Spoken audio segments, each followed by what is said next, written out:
नमस्कार दोस्तों, आज हम आपको मिलवाते हैं ललिता जी से। ये बाबा की अनन्य भक्त हैं और इनको बाबा जी की अनुभूति कोरोना काल में हुई।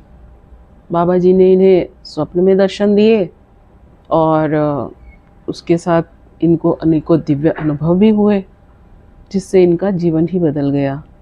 तो आइए आगे की कहानी जानते हैं ललिता जी से, लाइफ विद बाबा जी के इस नए एपिसोड में। नमस्कार दोस्तों, हमारे साथ इस समय मौजूद है ललिता जी और जानना चाहेंगे उनसे कि अभी ललिता जी और आप कैसे हैं? बढ़िया बढ़िया। बढ़िया। लाइफ कैसी चल रही है? बहुत अच्छी। बहुत अच्छी। हाँ। तो अब हम आपसे जानना चाहते हैं कि आपके मतलब एक हमारे मन में ये उत्सुकता आई कि आपकी बाबा स्टोरी कैसे शुरू हुई। हाँ, कि बाबा के साथ आपकी स्टोरी कैसे शुरू हुई, आपकी अनुभूति क्या है बाबा के साथ? हाँ, तो ये ना वही सेम कोरोना बैच हम लोगों का। तो उस वक्त क्या हुआ कि इतना जो मेजर आप जिससे भी बात करोगे वो यही कहेगा, उस टाइम पे लाइफ अनप्रेडिक्टेबल थी, सब लोग शॉक में थे और बहुत लोगों की स्पिरिचुअल जर्नी उस वक्त शुरू हो चुकी थी, उनकी स्पीड पकड़ गई, जिनकी शुरू नहीं हुई थी उनकी शुरू हो गई। तो मुझे उस वक्त मैं कुछ सर्च करने लगी, क्योंकि मुझे काफ़ी टाइम से ना एंग्जाइटी के इश्यूज थे और मैं उसकी मेडिसिन्स भी लिया करती थी। रिसेंटली मैंने योगा वगैरह ज्वाइन करके वो मेडिसिन्स से तो छुटकारा पा लिया था, बट स्टिल मैं रिकवरी फेस में चल रही थी। तो क्या हुआ अंजना कि मैं ना ढूंढ रही थी कुछ, और मैंने बहुत से दरवाजे जैसे कहते हैं ना खटखटाए। जैसे मैंने सदगुरु जग्गी वसुदेव का जो बेसिक प्रोग्राम होता है, जो इनिशियल उनका जो होता है वो भी किया। फिर मैंने बहुत सारे लोगों को सुना, मैंने ओशो को सुना, मैंने श्री एम को सुना, सबको सुना। और उस बीच क्या हुआ, मैंने एक कव्वाली सुनी, पाकिस्तान के कव्वाल हैं वो, और उनकी कव्वाली में था कन्हैया याद है कुछ भी हमारी, कहूँ क्या तेरे भूलने के मैं वारी। तो उन्होंने जब पहली तान ली ना, कन्हैया बोला ना जब, तो मुझे ऐसा लगा जैसे मेरा ना दिल निकल के मेरे हाथ में आ गया, और मुझे ऐसा लगा कि मैं तो उसे भूल गई थी और अब वो भी मुझे भूल गया, अब क्या होगा। और वो इतना स्ट्रॉन्ग था कि मैं बहुत दिनों तक उस गाने को लूप पे सुन के, उस कव्वाली को बहुत रोती थी और पुकारती थी कि मुझे नहीं पता मुझे क्या चाहिए या क्या ढूंढना है, लेकिन अगर तुम हो तो तुम्हें पता है, तो मुझे ढूंढ लो। अच्छा। तो उसके कुछ दिन बाद फिर मैंने मेरे जो स्पिरिचुअल टीचर हैं दिनेश जी, उनका मैंने पहली बार सुना, कुछ संतों का जीवन परिचय वो सुना रहे थे उन दिनों। उन्होंने भी 1-1.5 साल पहले ही यूट्यूब पे अपनी प्रेजेंस मतलब एज ध्यान वगैरह कराने की वो सब शुरू किया था। तो उनके मैंने एपिसोड में देखा ब्रह्म ऋषि हेड़ाखंड बाबा। अच्छा।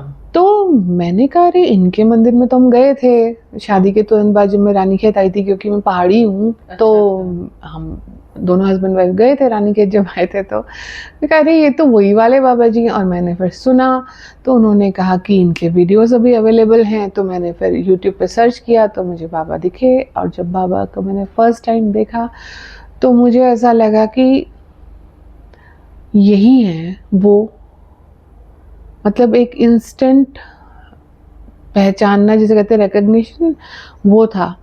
और मैं इतनी शिकायत से भर गई कि मुझे लगा तुमने मुझे ऐसे ही छोड़ दिया और तुम मुझे भूल गए, ऐसा कैसे कर सकते हो।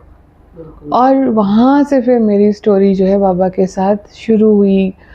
लूप पे उनके वीडियोस देखना, उनके भजन सुनना, उनकी आवाज़ सुनना, उनके वीडियोस में से स्क्रीनशॉट ले लेके सेव करना। हम बातें करते हैं, हम बातें करते थे, तो हमने यही कहा था ना कि अभी तो फोटोज मिल नहीं रहे, तो वो स्क्रीनशॉट ले करके जहाँ पे लगा कि उनकी कोई ऐसी स्माइल का टाइम था और शायद किसी से बात करने का भी कोई ऐसा मतलब माध्यम नहीं था कि भाई आप बात करके लोगों से मिल नहीं सकते थे। हाँ, तो उस टाइम तो पे बस फिर वहाँ से शुरू हुआ।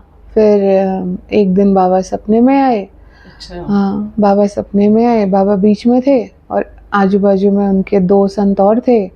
तो बाबा ने अपने दोनों हाथ मेरे सर पे रखे, तो मेरी बॉडी के अंदर प्रकाश भर गया, एक अच्छा। सपना वो था, फिर दूसरा सपना था कि उन्होंने, मैं बैठी हुई थी, मतलब ये बैक टू बैक मेरे ख्याल से हफ्ते 10 दिन के अंतराल पे आए। तो मैं बैठी हुई थी, बाबा ने कलश भर के जल मेरे सर के ऊपर से डाला और मेरे सर पे चंद्रमा रख दिया। और फिर और भी मतलब फिर सपनों का, विजन्स का, अपने आप ध्यान में बैठने लगी, अपने आप कई क्रियाएं शरीर में होने लगी। कई, मुझे ऐसा लगता है पास्ट लाइफ्स भी शायद देखी, पास्ट कनेक्शन बाबा के पता चले, बाबा के साथ जो मेरे रहे हैं, अच्छा, आंसर्स मिलने लगे। अच्छा अच्छा। तो जैसे आप मतलब जैसे हम पहले भी अपने पुराने कुछ और मतलब जिनकी हम बातें सुनते हैं इस तरह स्पिरिचुअलिटी की, उनसे कभी कभी हम सुना करते थे कि भाई गुरु ने ध्यान में आके या निद्रावस्था में हमें दीक्षा दी, हाँ। या अपना मतलब जो कहते हैं शक्तिपात, या उस तरीके से बोला जाता है ना, पहले हम सुनते आए हैं हाँ। कि गुरु ने मतलब गुरु जो है हमारे, वो जरूरी नहीं है साक्षात हमारे सामने हो, मंत्र वो देते हमारे, हैं और वो सब हाँ, करते हैं। हमारे स्वप्न में या हमारी ऐसी अवस्था निद्रावस्था में भी आके वो हमें मतलब दीक्षित करते हैं। हाँ। तो आपका वैसा ही उसी तरह का अनुभव है आपका? हाँ अंजना, मैं ना ये नहीं जानती कि वो शक्तिपात क्या होता है और दीक्षा देना भी किसे कहते हैं, क्योंकि ये बहुत ही अनकन्वेंशनल था और बिल्कुल ही अनएक्सपेक्टेड था। और इतना खुले हाथों से, खुले दिल से अपना लेना किसी को, ऐसा तो होता नहीं है। और पर हुआ और हुआ और होता है, ये विश्वास हो गया। बिल्कुल। हाँ, आपका विश्वास बन गया ना हाँ, कि मतलब ये मेरे बाबा साथ के जो साथ, हुआ ये हाँ, सच है। बाबा के साथ ना डाउट आया ही नहीं। डाउट नहीं है, वही डाउट नहीं कि है। आपको मतलब सच लगा सब कुछ, हाँ। कि मेरे साथ जो हो रहा है वो सच है। हाँ। और कहीं ना कहीं मुझ में मतलब कुछ ऐसी चीज आ रही है, हाँ। या मतलब जैसे कह सकते हैं कि भाई अपने में कुछ चेंजेस आ रहे हैं। हाँ अंजना, जैसे खुद वही से ना, ध्यान में बैठना उठ के, हाँ उस तरीके मतलब बाबा के साथ जो फिर कनेक्शन हुआ ना, वो दिन प्रतिदिन इतना बढ़ता गया, इतना प्रगाढ़ होता गया, वो जो उनके साथ संबंध था, कि वही सच बन गया वही लाइफ हमारा का, सच। वही सच बन गया मेरे तो जीवन का उसके ना। बाद मतलब आप कभी ऐसा होता है जैसे आपके साथ की, जैसे आप कह रहे हो वही सच बन गया, तो एक तो ये होता है कि आपको 24 घंटे उन्हीं का ध्यान रहता है, एक ये होता है कि आप मतलब जब पूजा में बैठते हैं तब ध्यान किया या पूजा की और फिर अपने कामों में लग गए, ऐसा वो किस तरीके का अनुभव है आपका? नहीं, मैं तो पागल जैसी हो गई थी। मुझे तो लगता था सारे गाने भी उनके लिए बन रहे हैं, जो भजन तो भजन है ही, जो रोमांटिक सॉन्ग्स होते थे ना, मुझे लगता था वो भी भजन है। ऐसा तो कभी किसी के लिए फील नहीं हुआ। जो भाव थे हर चीज में, हर बात में, बस उन्हीं की प्रेजेंस थी, बाबा की ही प्रेजेंस। उसके अलावा ऐसा लग रहा था जैसे मैं एक बड़ा आभासी सा जीवन जी रही हूँ, जैसे ये बच्चे हैं, ये बच्चे मेरे तो हैं लेकिन मेरे नहीं है, हस्बैंड मेरा तो है लेकिन मेरा नहीं है, मैं भी कौन हूँ, किसकी हूँ। बिल्कुल। एक पता था कि बाबा हैं और मैं हूँ, और बाकी सब जो है ना, ऐसा लगता था। और मतलब जैसे भाई पुराने हमारे पुराणों में क्या मतलब जब हम अपने बड़ों से ही सुनते हैं, हाँ। तो ऐसा होता है कि मतलब जब गुरु लाइफ में अपनी जीवन में आ जाए तो आपका जीवन मतलब उसके हिसाब से उसी दिन से आगे बढ़ना शुरू हो जाता है, आपको अपने जीवन में बदलाव महसूस होते हैं, आप उन्हीं के लिए सब कुछ करने लग जाते हो। तो वही चीजें आपके साथ हुई? हाँ, मुझे ना, मेरे साथ चीजें घट पहले जाती थी और फिर किसी ने आंसर बाद में मिलता था। आंसर पता बाद में चलता था। जैसे कई भक्ति मार्ग की कई चीजें अब मैं सुनती हूँ। अभी कुछ दिन पहले एक ग्रंथ महाराष्ट्र के एक संत हुए हैं, गोंदवलेकर महाराज, बहुत पूज्य, उनका मैं ग्रंथ पढ़ रही थी। तो जब उसको मैं पढ़ रही थी तो मैंने देखा, अरे यही तो हुआ था मेरे साथ। तो मतलब अब पता चल रहा है कि वो जो हुआ था वो कितना सिस्टमैटिकली बाबा ने लाइफ में इंटरफेयर करके कैसे मॉडिफाई करना शुरू किया, कैसे हर चीज़ को उन्होंने, जैसे ना फाइन ट्यून करते हैं ना, तो उस तरह से फाइन ट्यून करना स्टार्ट किया। और भाव भी जिस तरह से देने थे, जिस तरह से फिर तुम्हें पता है कि मैं लिखने लगी, मैं फिर से पेंट करने लगी, फिर से गाने आपने लगी। बहुत सुंदर पेंटिंग्स वगैरह भी बनाए, हाँ आप बनाते हो कभी कभी हाँ बीच बीच में, आप हाँ सिंगिंग भी करते हो। हाँ तो क्या ये हाँ आप पहले से करते आ रहे थे या कुछ अब हाँ मतलब? करती थी, लेकिन वो खोखला था सब। हम्म, तब आपने गाया और आपने गा दिया, लेकिन अब ऐसा लगता है जैसे अंदर से प्राण पुकार रहा है। मतलब फीलिंग्स के साथ हो रहा है, अब जो भी हो रहा है फीलिंग्स अब ये जुड़ रही है कुछ उसके और साथ। है अंजना, ये ना गाना भी नहीं है। और ये ना बहुत लोग हैं, हम तो जान मिल रहे हैं ना, बिल्कुल मिल रहे रोज हैं रोज लोगों से, नए लोग। बिल्कुल। तो सबकी अपनी अपनी कहानियां हैं। मैं तो कहती हूँ जो मिलते हैं तो उनसे कहती हूँ what is your Baba story. ये सबकी एक बाबा स्टोरी है, बिल्कुल हर कोई बाबा जी के साथ अपना एक अपनी अपनी अलग जीवन जी रहा है, अलग। लाइफ हाँ विद बाबा जी। हाँ हाँ, यस इसीलिए हमने यस। हमारी सीरीज का नाम भी अच्छा, लाइफ विद बाबा जी अरे है। वाह। तो इसी लाइफ विद बाबा जी। हाँ, तो हर किसी के पास अपनी एक स्टोरी है लाइफ बाबा इज जी के साथ। Baba ji. Life is Baba ji Anjana, there is nothing else. और कुछ भी नहीं है। फिर वो अपने आप को जब दिखाना शुरू करते हैं ना, जब वो अपने प्रेम को रिवील करना शुरू करते हैं, तो बस ऐसा फिर लगता है कुछ बस नहीं हाँ, फिर कुछ नहीं रहता। रहता। सब कुछ होते हुए कुछ नहीं रहता। कुछ नहीं रहता। चल रहे हैं हम भी। अच्छा, फिर ऐसा होता है आपके हाँ साथ कि जैसे कभी कभी घर वालों को दिक्कत आती है कि बस ये तो बस बाबा का नाम लेती है, या इस तरह पूजा पाठ में लगी रहती है, मतलब ऐसे ध्यान में लगी रहती हाँ है, तो घर के कामों को या किसी और चीजों को, घर के फैमिली मेंबर्स को कोई हाँ। प्रॉब्लम आती है, कभी ऐसा वो कहते हैं? नहीं, ऐसा मेरे बेटे दोनों बड़े हो गए थे। मेरे बेटे तो बड़े थे, और मेरा जो बेटा है वो काफ़ी समझदार है और खुद भी काफ़ी स्पिरिचुअली इंक्लाइंड है वो लड़का। तो वो समझ रहा था। और मेरे हस्बैंड भी जो है काफ़ी सुलझे हुए इंसान है। हेल्पफुल है हाँ, सुलझे हुए इंसान है, मतलब उन्होंने मुझे स्पेस दिया। लेकिन हस्बैंड ना थोड़ा डरे हुए थे, क्योंकि वो इतना फास्ट हुआ ट्रांसफॉर्मेशन कि मैं ही नहीं कोप कर पा रही थी, तो फिर वो कहाँ से कोप करते हैं ना। बिल्कुल, जैसे वो कहते हैं घबराए हुए थे। अविश्वसनीय तरीके से ये चीजें हो रही थी, बड़ी हाँ फास्ट हो रही थी। हाँ हाँ जबकि आज के टाइम में इतना फास्ट इतनी ग्रोथ मिलना बहुत मुश्किल है। ये हाँ सिर्फ हमारे जो हृदयखंड महादेव हैं, हाँ। तो उनकी कृपा से ही शायद ये संभव है, नहीं ऐसा? गुरु कृपा के बिना तो कुछ होता नहीं। और गुरु ही भगवान, जब शरीर रखते हैं तो वही होते हैं। गुरु भगवान होते हैं, भगवान गुरु होते हैं। भेद तो कोई है ही नहीं। तो साधन भी वही है, साध्य भी वही है, तो आराध्य भी वही है। तो वही था।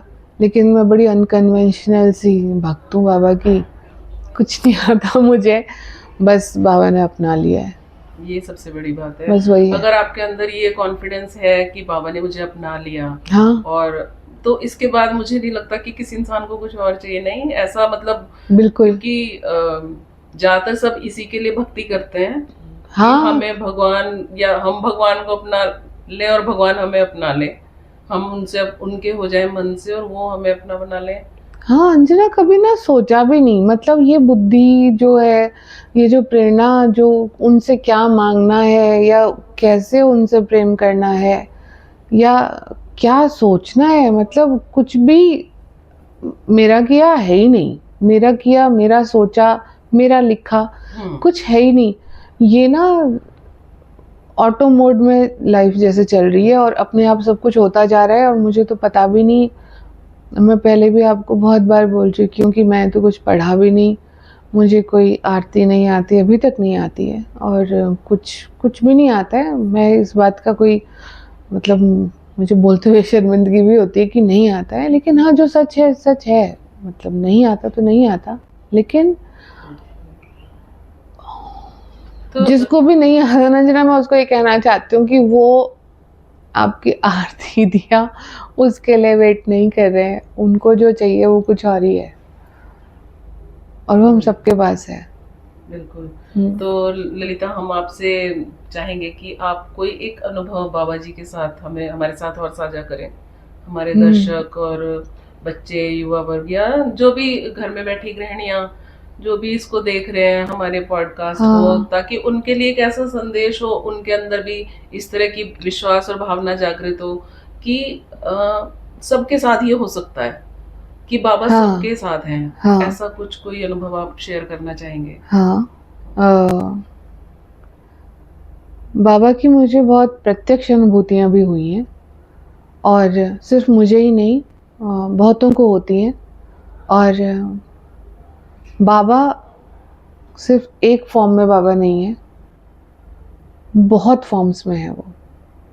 आपको वो किस रूप में मिलेंगे, कैसे मिलेंगे, ये वही जानते हैं। आपके जो गुरु हैं ना, उनमें भी वो हैं। आपका जो आराध्य है, जो आपका इष्ट है, उसमें भी वो हैं, क्योंकि वो ब्रह्म स्वरूप हैं। वही एग्जिस्ट करता और कुछ भी नहीं। तो जब जब बाबा ने मुझे सीरियसली जब चलाना शुरू किया ना, तो पता है, जैसे कोई किसी की परमिशन लेता है ना, तो ऐसे बाबा की प्रेजेंस मुझे महसूस हुई। मैं सुबह का टाइम था, शायद 3:15 बजे होंगे, तो बाबा मेरे बेड के पास मुझे एक उपस्थिति का अनुभव हुआ। तो बहुत प्यार से उन्होंने बड़ी मीठी आवाज़ में बोला, ललिता। और मैं ना एकदम से उचक गई बिस्तर पे और हाँ बाबा। और मेरी आंखें बंद थी और आंसू बहते जा रहे थे और मैं बुरी तरह से कांप रही थी। तो फिर आवाज़ आई कि अध्यात्म का मार्ग बहुत कठिन है, पग पग पर कांटे मिलेंगे, लोग बातें बनाएंगे, चलेगी बेटा? तो मैंने बोला हाँ बाबा, और मैं रो रही थी।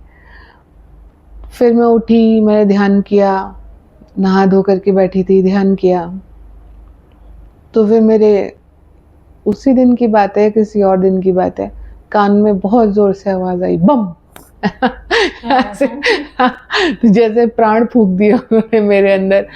तो फिर उस दिन मुझे पहली बार ध्यान का बहुत गहन अनुभव हुआ। लेकिन मैं ये कहती हूँ कि जब हमने हाँ बोल दिया, तो फिर वो उसके बाद हाथ छोड़ते नहीं। तो उन्होंने हाथ नहीं छोड़ा है और वो कभी नहीं छोड़ेंगे, मुझे पूरा विश्वास है।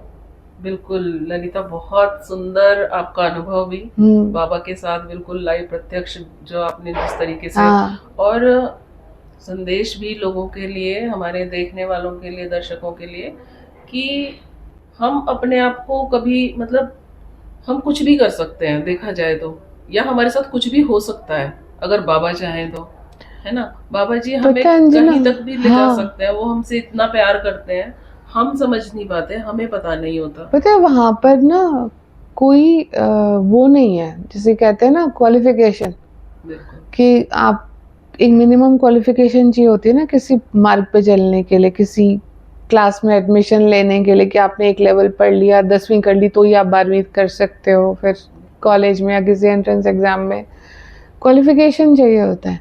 लेकिन यहाँ पे ना मुझे ऐसा लगता है कि सिर्फ एक बार एक पुकार चाहिए होती है, एक डेस्परेट जो होती है ना, कि मतलब आप बुला रहे हो किसी को, तो वो अगर सच में पुकार उस तक पहुंच जाती है वो, क्योंकि वो कहीं और तो है नहीं, है तो इधर ही ना, अपने पास ही। बिल्कुल, बहुत सुंदर संदेश। और भक्त की पुकार पे भगवान आते ही हैं, आते ही हैं, आज भी आते हैं, आज भी आते हैं। और ये कभी नहीं सोचना चाहिए, मतलब हम सब सोचते हैं, वो हमारी प्यूरिफिकेशन का एक प्रोसेस होता है कि हमें लगता है हम पापी हैं, हमने तो इतना सब कुछ किया है, हमने तो ये किया है। लेकिन हाँ, वो ना हमारी प्यूरिफिकेशन का, हमारी जो सफाई होती है, उस सफाई का एक ना पार्ट है, जिसमें हम लोग अपनी कमियों को, अपना दोष दर्शन करते हैं।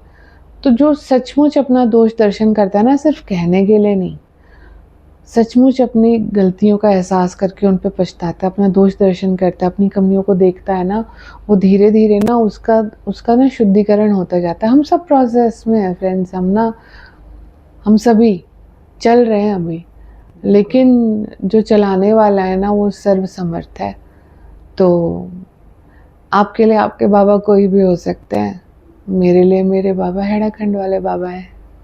बिल्कुल बिल्कुल, बहुत ललिता जी, बहुत सुंदर संदेश दर्शकों के लिए। और सबसे यही उम्मीद है कि सबको हमारी जो बातचीत हमने की वो पसंद आई होगी। और शायद उनको भी ज़रूर कुछ ना कुछ इससे फ़ायदा भी मिलेगा। वो कुछ ना कुछ इससे सीखेंगे।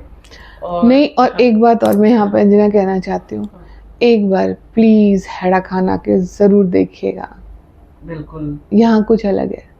बिल्कुल बिल्कुल, आप आके दर्शन करें हैड़ाखंड हाँ महादेव के। हैड़ाखंड ये हल्द्वानी के पास एक बहुत ही सुंदर रमणीय स्थल है, जहाँ दर्शन करने के बाद लगता है कि हम शायद पृथ्वी पे कोई स्वर्ग है। हाँ। तो हम ऐसी जगह पे आ गए हैं। बहुत सुंदर स्थान है बाबा का, और बहुत पुरातन स्थान इसको माना जाता है। अभी हम यहाँ पे विदा लेते हैं अपने दर्शकों से, हाँ और फिर से हाजिर होंगे फिर और आगे की बातचीत के साथ। हाँ, हमारे पास हाँ तो जी, बहुत हाँ बाबा की बातें करना बिल्कुल बहुत अच्छा लगता है। बिल्कुल। बाबा के बारे में और जानकारी जो भी हमारे पास हो पाएगी हम दर्शकों को देना चाहेंगे। तो भोले बाबा की जय। अगर आप बाबा जी के बारे में और ज़्यादा जानकारी चाहते हैं तो डिस्क्रिप्शन में दिए गए लिंक पर क्लिक करें और इस वीडियो को लाइक, शेयर एंड सब्सक्राइब करें। Thank you.